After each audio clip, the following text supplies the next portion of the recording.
Comparison is the thief of joy. Greetings, beautiful soul, and welcome to my channel, The Optimist Hub. My name is Yanga, and today's video, I want to talk a bit about a pandemic, something that we all have experienced, if not currently experiencing, which is the feeling of being left behind. And oftentimes, to be quite honest, I believe that this feeling stems from comparison. We often tend to compare ourselves from other people's results without really knowing the backstory, without knowing the what they've had to do, without knowing their story, their journeys, the paths that they've walked on. And we tend to look at that and compare our current situations or lives, right? And especially with our peers, I believe, right? Look, of course, I believe this is not something that just came out of nowhere, right? We were, I believe, slightly conditioned back in school, right? When we were pretty young. Of course, when we were paired with our peers, and school is a perfect, I believe, perfect environment to program the mind, right? To say, I am in competition with my peers, I need to stand out. I'm just making a hypothetical example, it doesn't have to be school. But yeah, and I think oftentimes like I said, we tend to compare ourselves with other people without really knowing their story. There's a quote that I once came across which said that don't belittle your seeds by simply looking at someone else's fruit. So in other words, just because and there's another quote that says, the day you plant the seed is not the same day you get to eat the fruit, right? So in other words, the seed is something that's hidden. It's something that you don't see, right? And oftentimes we all don't see this unless we're like obviously close to the individuals that we are comparing ourselves against. But if it's someone from afar, we don't know the seeds they planted. We don't know how long it took for their seeds to actually grow. We don't know how long it took and the courage it took for them to finally get to enjoy the fruits of their labor, the fruits of their seeds. And so oftentimes we tend to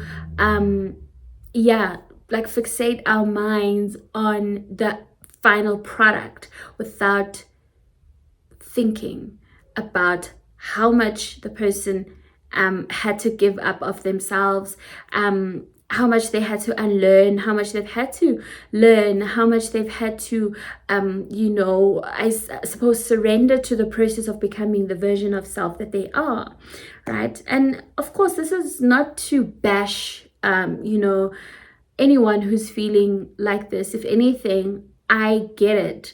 I've had moments, personally as well, where I've looked at other people, especially my peers, and compare where I'm at. And I think oftentimes as well, we tend to put pressure on ourselves, right? I know we should have goals, we should have visions, we should have an idea of what we want for ourselves in the future that we want.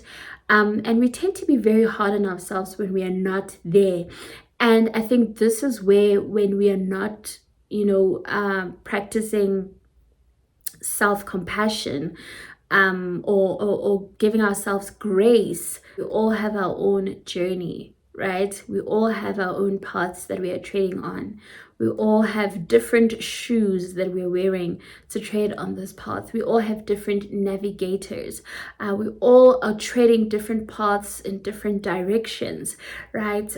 Just because it worked out for so and so at X amount of time, doesn't mean it's necessarily going to work for you at same X amount of time.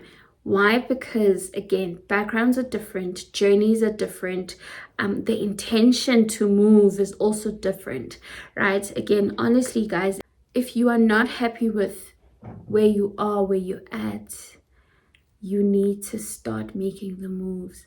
Look, I know it sounds so simple, yet it is the most difficult thing to start. Starting is the most difficult and most challenging thing to do, that oftentimes we, most people get stuck at that phase, at the starting point, because we are also afraid of the uncertainty. But easier said than done, I understand. But literally, look at the resources that you have. Look at what you have in your hands. What do you have in your hands? Literally and metaphorically, right? Use what you have and do what you can with what you have. Another thing is compare yourself only to the person who is reflected in the mirror.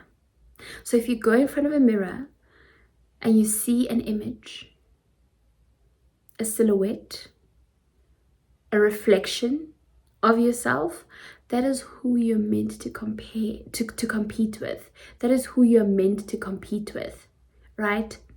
You are your only competition. You are your only blueprint. Yes, we have people to look at who are inspiring us, who are motivating us, but let them not dictate how we feel about ourselves, right? We ought to be gracious with ourselves, practice compassion, dare I say self-love, because I find that oftentimes when we feel like we're left behind, we then start being very harsh, being very hard on ourselves, and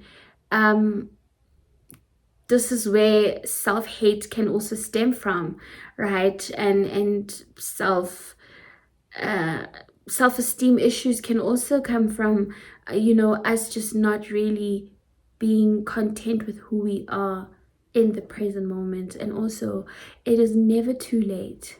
It is never too late to start. You are never too late to start. You are never too late to rewrite your own story. Also, you are never too young to start writing your story. And I think oftentimes, yes, we tend to focus more on you're never too late, which I think most people think they're running out of time. You still have time. The fact that your heart is still beating, it means purpose is still alive, bubbling inside of you, waiting to actually express itself through you. And so you have this very moment, this present moment, this opportunity, this chance to make a choice that is in alignment with whatever it is that you want for yourself. You are never too late. Most of the most successful people actually started being successful. And I mean, I'm just going to use the monetary side of or monetary version of success, being the millionaires or billionaires. Most of the people that became successful started like way after their 30s. I think oftentimes as well as young people, I'm part of the 20s category. People in their 20s have, I feel like, self-imposed pressure, because we live in a world that is just everything is just too fast. It's happening all quick. We all want this, we all want that, and we want to accumulate all of this right now. And we're forgetting that the 20s is really, I believe, the years in which we like our characters are being pruned.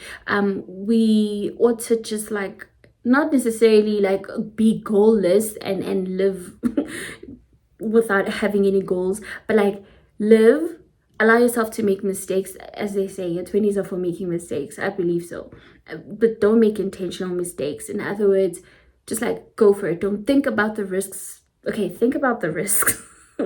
Think about the risks, okay? But if it's something that is in alignment with your dreams, your purpose, your goals, your visions, don't think about all of that. The only risk in that moment is you not trying. That is the risk right there. But anything else, please be cautious, okay? You only have one life.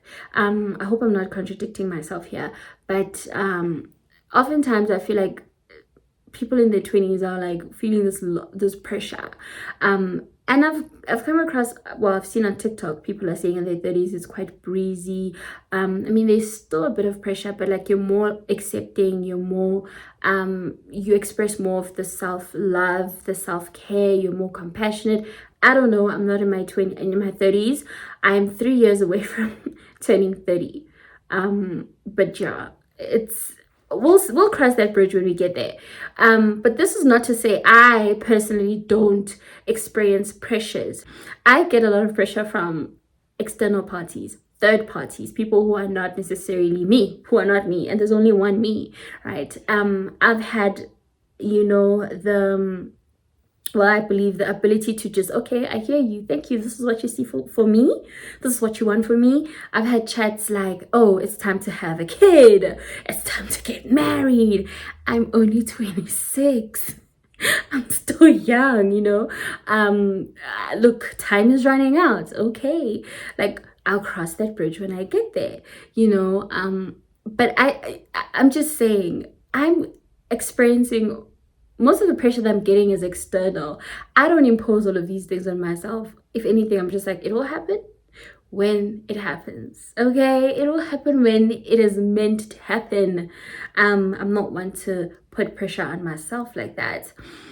And yeah, so I wanted to say most of the successful people became successful, became well known, became famous. And if this is not your definition of success, I'm just using a generic definition of success. Yeah, the likes of Mel Robbins. I heard the other day she only got successful in her 40s. Popular one, KFC, the owner of KFC. I don't know, he passed away long time ago, but his brand, his food, his establishment, like literally became popular after he even passed on, I believe. Like, please be gracious. Please have mercy on yourself. And with that said, beautiful soul, may goodness and grace lead you to greater heights of success. Namaste.